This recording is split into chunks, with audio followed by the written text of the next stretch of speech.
pillagers and ransackers sack a town or hamlet, they burn it to the ground.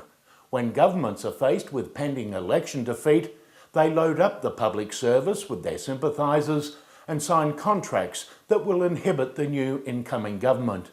Well, this document, which came through Freedom of Information, is a symbol of Rome is burning.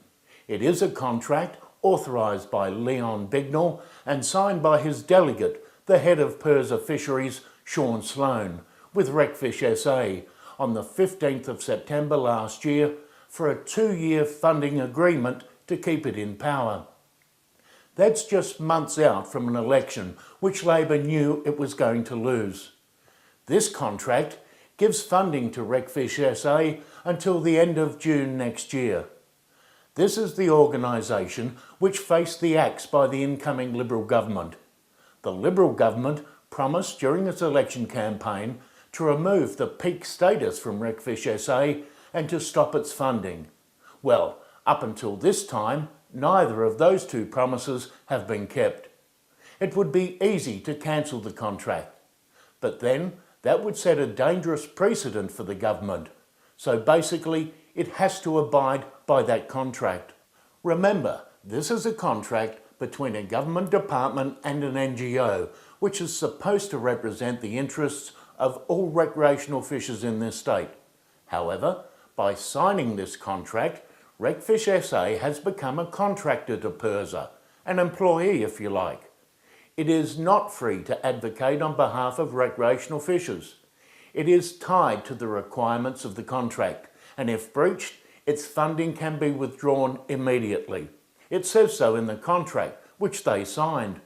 It says, and I quote, "RecfishSA must not, without the prior written approval of the Minister, issue or participate in any media release or publicity in relation to the amount and specific nature of the funds and the conditions under which the funds were granted under the contract." Okay, they can't, but I can. The 2-year contract is worth $272,776. So what does it have to do other than keeping its mouth shut on how much they're getting? Well, they have to be the primary conduit between recreational fishers and Pirsa. But how can they do that? Because they have a conflict of interest. It's Pirsa and the government who have contracted them. It's a Chinese wall. That is, you put something up and make it look legitimate, sell it as the real deal, but in the background pull its strings, stifle it, and threaten its existence by pulling its funding.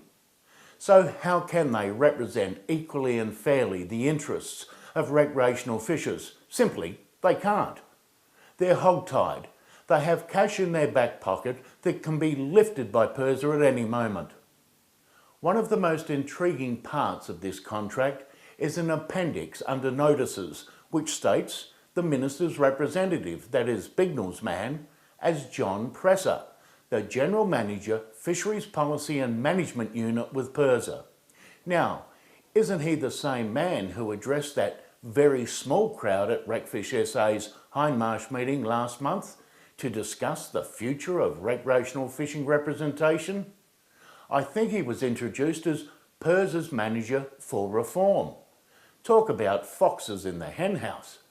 This should serve as a major red flag to the new Minister, Tim Whetstone. We know he's been left a lemon with this contract. But RecfishSA must be cut adrift, and how Tim goes about doing that is up to him. But he can do it with the clear knowledge that the majority of this state's recreational fishers will be behind him. We all voted for that change. And as for Pirsa, the only real change to move recreational fishing representation forward is for a complete mind change within that organisation. And believe me, they're so entrenched in their ways, that's just not going to happen. Remember what Pirsa stands for: primary industries. That's looking after the commercial sector, not the recreational fishing community. There's still more work to be done to get equality and transparency for us rec fishers.